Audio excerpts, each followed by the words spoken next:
बिस्मिल्लाहिर्रहमानिर्रहीम, अस्सलाम वालेकुम। आज हम कुछ ऐसी कंडीशंस डिस्कस करेंगे जिसमें ना तो आप और ना ही आपकी डॉक्टर एक सेकंड थॉट देते हैं आपकी नॉर्मल डिलीवरी कराने में।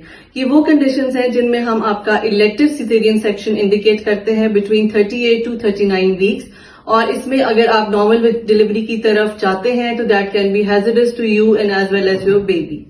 उसमें सबसे पहली कंडीशन है कि अगर तो आपके पहले से 2 या 3 सी सेक्शंस हैं तो straight away you will have an elective C section. इसके अलावा अगर आपका बेबी ब्रीच है और आपकी फर्स्ट प्रेगनेंसी है, ये स्ट्रेट अवे इंडिकेशन है।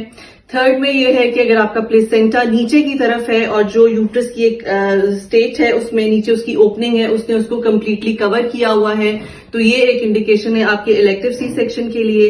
अगर आपकी जो बोन है वो कंट्रैक्टेड है, कंट्रैक्टेड मतलब कि वो बेबी को अलाउ नहीं करेगी नीचे आने के लिए, आप अपना फुल ट्रायल ऑफ लेबर ले लेंगे और इवन फुल डायलिटेशन पे हम आपको शिफ्ट कर देंगे सी सेक्शन के लिए।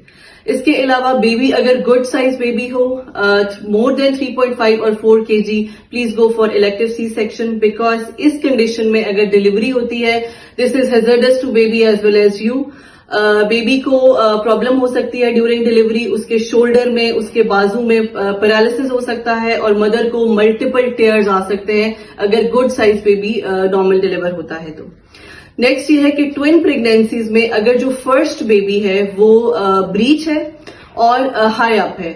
नेक्स्ट कंडीशन ये है कि ट्विन्स बेबी है with single placenta and single sac. जैसे नॉर्मली ये होता है कि दो ट्विन्स में दोनों बेबीज की या तो अलग अलग सैक होती है और प्लेसेंटा अलग अलग होते हैं, या फिर ये है कि सैक अलग अलग होती है और प्लेसेंटा एक होता है। जो ये कंडीशन है इसमें बेबीज के आपस में लॉक होने के चांसेस होते हैं और उसमें ये होता है कि बेबीज नीचे नहीं आते and that can B traumatic. तो और सेकेंडली एक और कंडीशन ये है कि जिसमें आपका बेबी, हमें अल्ट्रासाउंड स्टडी से पता चलता है कि वो इतना वीक है कि वो लेबर का स्ट्रेस नहीं ले सकेगा, क्योंकि जब पेशेंट लेबर में जाती है तो बेबी को ऑक्सीजन सप्लाई कंप्रेस होती है, रिड्यूस हो जाती है।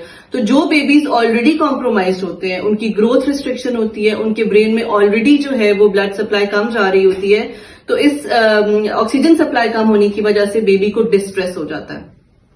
इसमें आप ट्रायल थोड़ा लेना चाहें तो ले सकते हैं, लेकिन फिर भी एक रिस्क होता है कि, और वो कंडीशन आपके गायनेकोलॉजिस्ट आपको एक्सप्लेन कर सकते हैं कि whether the baby is able to take the stress of labour और नॉट, और अगर वो नहीं लेना चाहता तो please go for elective C section.